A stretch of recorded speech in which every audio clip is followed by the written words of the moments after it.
La deuxième demi-finale, Jean-Paul, avec alors deux grands boxeurs hein, pour le poids, et puisqu'ils sont tous les deux aux alentours du mètre 80, on les voit, hein, des morphotypes très, très longiligne entre Nasser Boungab, que vous voyez ici à l'écran, en gros plan, le boxeur de la JSR, face à Eddie Fedal. Ce sont deux boxeurs qu'on a déjà eu l'occasion de voir. Nasser Boungab, on l'a vu débuter professionnel, c'était à Saint-Raphaël.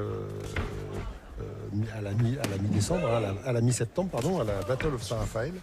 Quant à Eddie Fedal, lui, on l'a vu à Aix-en-Provence, au Choc des Étoiles. Voilà. Et là aussi, deux jeunes boxeurs qui représentent un peu l'avenir de la discipline. Et c'est assez intéressant de voir qu'en finale, on aura forcément un affrontement de style, puisque Nathan Chouinard et Mathieu Caudron dans la première demi-finale avaient un peu ils sont des boxeurs plutôt rablés, puissants, noueux, musculeux, alors que là on a plutôt deux grands boxeurs, donc il y aura forcément un affrontement de style, en tout cas dans la finale. Pour l'instant, de style et de morphotype. Et de morphotype, ouais. En tout cas pour l'instant, donc on est dans cette demi-finale avec deux beaux boxeurs. Oui, là, il y a eu un kick mal ajusté entre middle et low kick. Ça arrive. Donc c'est la raison pour laquelle il y a eu une petite interruption. Il y a eu le coup dans la coquille. À noter le palmarès de Nasser Boungab, Philippe, hein, quand même, une seule défaite pour l'instant. C'est vraiment un très très bon prospect, un très très bel espoir, Nasser Boungab. Et on le voit là, regardez que. Jeune, mais déjà bien affirmé, une garde plutôt étanche, les mains hautes, il fait très attention à ne pas prendre de coups, et ça c'est toujours un bon début, hein, parce qu'en boxe il faut déjà apprendre à ne pas recevoir les coups et ensuite à les donner, hein, mais il faut surtout apprendre à se protéger, ça c'est la règle de base. Il a un magnifique bras avant, vous pourrez le constater au fur et à mesure de ce combat. Alors après, ça ne suffit pas, bien évidemment, mais son bras avant est assez remarquable, Nasser Boungab. Oh là, perte d'appui sur la jambe, tandis que le high kick montait pour Eddie Fedal, c'est pas grave. Il a voulu aller chercher trop loin. C'est toujours un peu humiliant de se retrouver au sol face à l'adversaire. 1 minute dans cette première reprise. Alors on n'est pas dans le rythme effréné du premier round qu'on avait vécu entre Chouinard et Caudron, mais de beaux échanges quand même.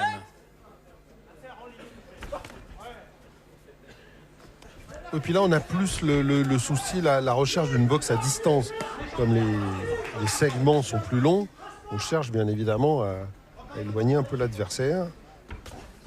Regardez ce bras avant qui passe bien. Ah oui. Ça c'est bien en piston. Ça aussi. Cette droite, par contre, elle est à moitié arrivée. La deuxième est arrivée. Oui, le crochet du gauche d'Eddie. En ressortant du corps à corps, très joli.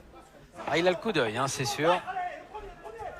Ah non, mais c'est deux très très beaux boxeurs, hein, vraiment tous les deux, que ce soit Eddie Fedal ou Nasser Boungab.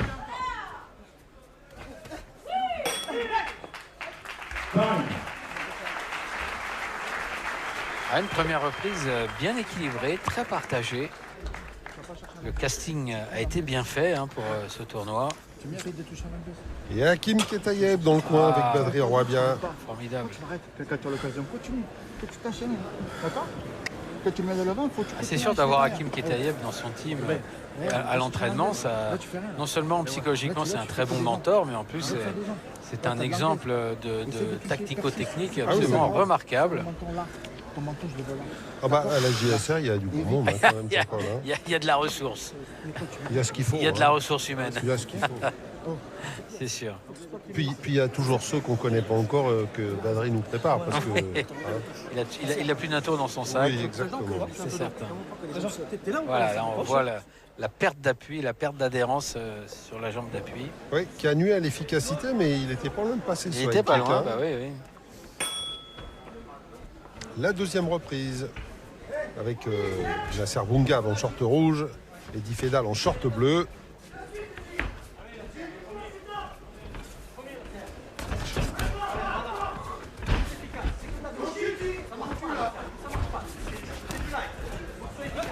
Genou, on sort. Voilà, on reste accroché, donc forcément l'arbitre demande la séparation. 2 minutes 30. Elle est jolie, hein, cette droite un peu plongeante là, de Nasser. Ouais.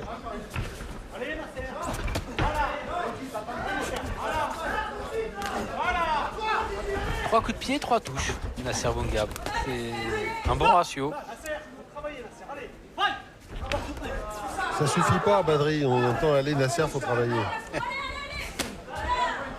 Seul, mais dans l'avant-bras. Le premier, Nasser. Nasser, faut pas trop. Allez, Nasser, allez. Maintenant. Le back fist. Terrible. Ah oui, là. Oh, le back fist. Ah, c'est terminé. C'est terminé. On a vu le geste de Monsieur Rossi. Ah non, ben non, il a compté, Monsieur Rossi. L'arbitre a compté. Eh oui. Eddie Fedal, c'est qu'il était dedans, il n'a pas entendu. Hein. Eh non. Oh là là là là là. Alors le problème avec le back fist, vous voyez, bah, c'est ce qu'on vient de voir sur l'image au ralenti, c'est que le coup est donné avec le tranchant, le côté du Ce qu'on appelle l'hypothénard. ouais.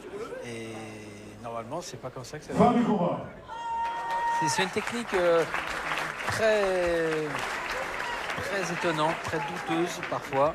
C'est pour ça que dans certaines fédérations, on l'a interdit d'ailleurs. Mais ce qui est dangereux dans le back fist, Jean-Paul, surtout, c'est lorsqu'il est donné avec l'avant-bras ou avec le coude, c'est-à-dire les parties qui sont découvertes. Là, c'est sur Parce un que adversaire là, qui avance. C'est-à-dire voilà. que vous tournez, mais au même moment, l'adversaire avance sur vous. Et donc, bah, ce n'est plus le point qui arrive, Et donc, c'est déclaré l'avant-bras. Vainqueur Alors, par celui-là. KO à la deuxième reprise, dur. Nasser Boungab. Et bien voilà, on connaît donc la finale Nasser Boungab face à Matan Chouinard. Ça promet, ce sera à la fin du Belle programme. finale, ouais. Un combat très attendu. Un choc. Hein, Un très choc, attendu. Jean-Paul, un Voilà. choc, on peut le dire. Chez les moins de 57, un homme